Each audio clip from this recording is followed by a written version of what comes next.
బ్రతుకు తెరువు లేక వృద్ధాశ్రమంలో బ్రతుకుతున్న వృద్ధులకు రక్షణ కరువైంది.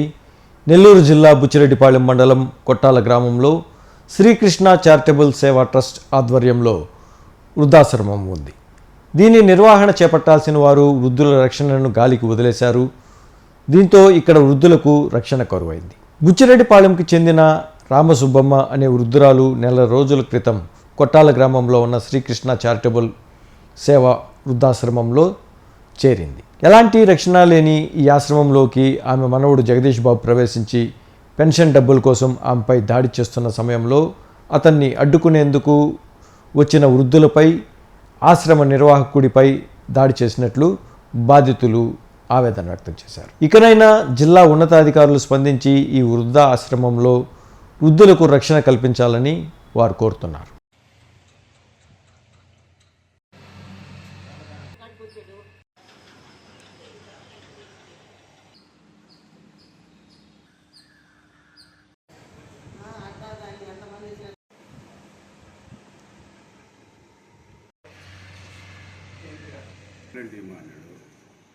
నిన్న పోతే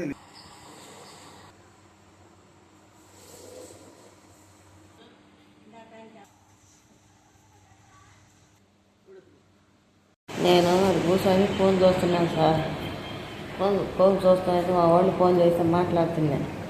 మాట్లాడుతూ కూర్చోండి గంతలాగా వాళ్ళ అబ్బాయి ఇచ్చిండు. వాళ్ళ కొడుకు వాళ్ళ అబ్బాయి నేరుగా అక్కడ బదిలింటాడు కొడుకు ముందు. వాళ్ళ అవకాడి కావాలి పోతామండి నన్ను సత్నం పోతాడు ఏమన్నా ఊరు పెట్టుకుంటూ కావాలనుకుంటా వాడు కూర్చోండి గమ్మగా. వాళ్ళు పెట్టుకుంటామని నేను ఆ అబ్బాయి పైన పెట్టి కొడతా ఉంటే ఆయన విసిరావిన వీళ్ళందరూ నెడతారు విసిరాళ్ళు. అవును మా రెడ్డిని లేకపోతున్నా నిద్రపోతున్నాడు.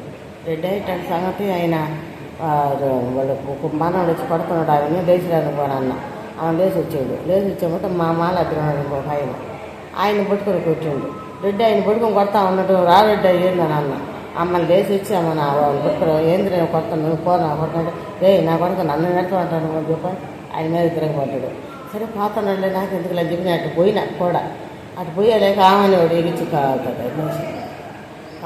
ఎగిరికి ఎట్టబడ్డానే నాకే తెలియదు. అన్న పానం పోయి తలకాయ దెబ్బ వాడు అదిరిపోయింది. అసలు దుమ్ము అంట ఏం తెలియకుండా మా ఊరు అయినా కానీ డైరెక్ట్ లేక ఈయన బరిగిచ్చేసింది. ఈయన బరిగిచ్చేప్పుడు నన్ను లాగి చచ్చిపోయింది ఆయన అనుకున్నాడు. పడేలేకే ఇక దౌడికి మనుకున్నాడు. ఆ మీరు చదరాబాద్ నన్ను జౌరి మంచం వేసేసిండు. వాడి కోసం అప్పటికి వెళ్ళి మా సార్ని కూడా కొట్టాడు. ఇంకొక ఆయన్ని కొట్టాడు. ఇంకొక ఆయన వీళ్ళు ముగ్గురు లోపల పోయారు. మేము ఫాలో అయిన వాళ్ళం.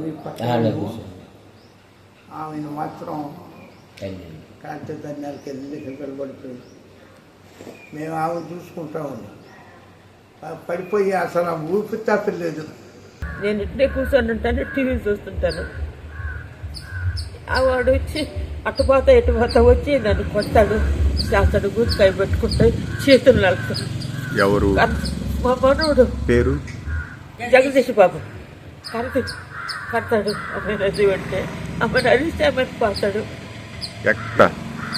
ఆడే ఇంట్లో ఇక్కడికి వచ్చి ఎందుకు కొట్టాడు? రాలే అంటున్నా వచ్చి అతను బాధలు ఇట్ట కాళ్ళు వేసుకుంటా చేస్తా ఊగులాడుతూ వచ్చాడు పోయాడు.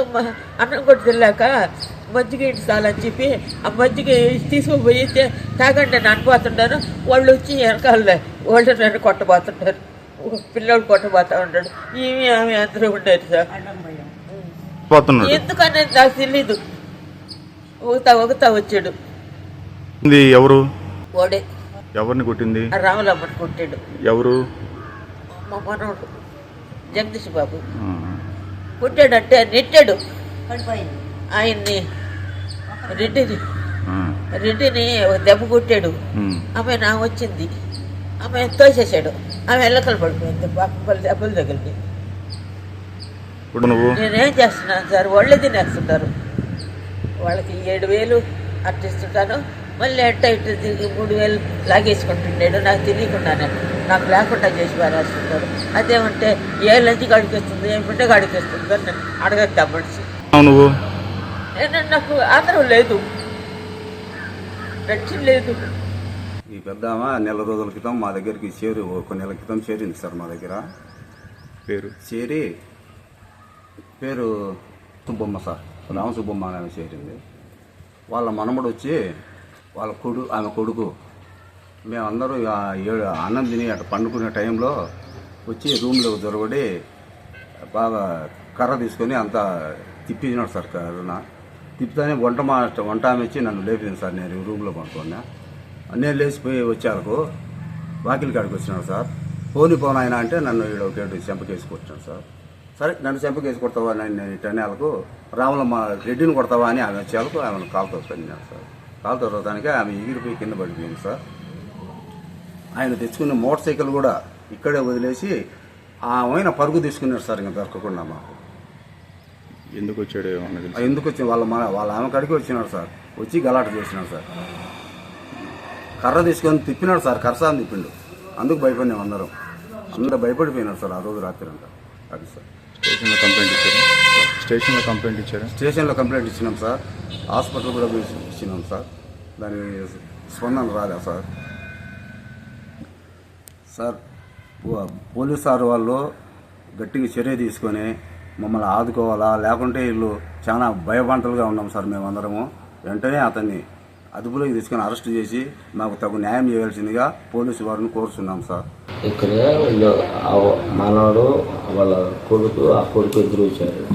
ఇద్దరు వచ్చిన తర్వాత ఆ ముస్లింతో జేజంతో మాట్లాడితే లోగో పోయినాక లోగో వాల్ చేసుకున్నారు, నెట్టుకున్నారు.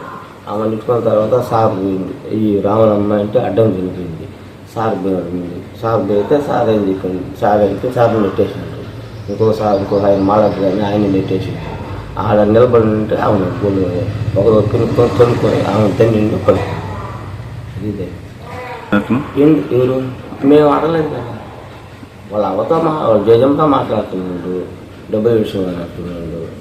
అది నేను మంచంలో కూర్చోలేని ఇవన్నీ తీసుకొని పోయిన కాడికి లోకి పోయినాక ఆమె అంటే గందరగోళం చేస్తుంటే ఈ నలుగురు అంటే అడ్డం పోతే వాళ్ళ నలుగురు దెబ్బలు కొట్టి బయట పెట్టేసింది. ఆమె మా సార్ పోయేటప్పటికి సార్ కూడా నెట్టిండు. ఆమె రావడం ఉంటానంటూ పడుతుంది.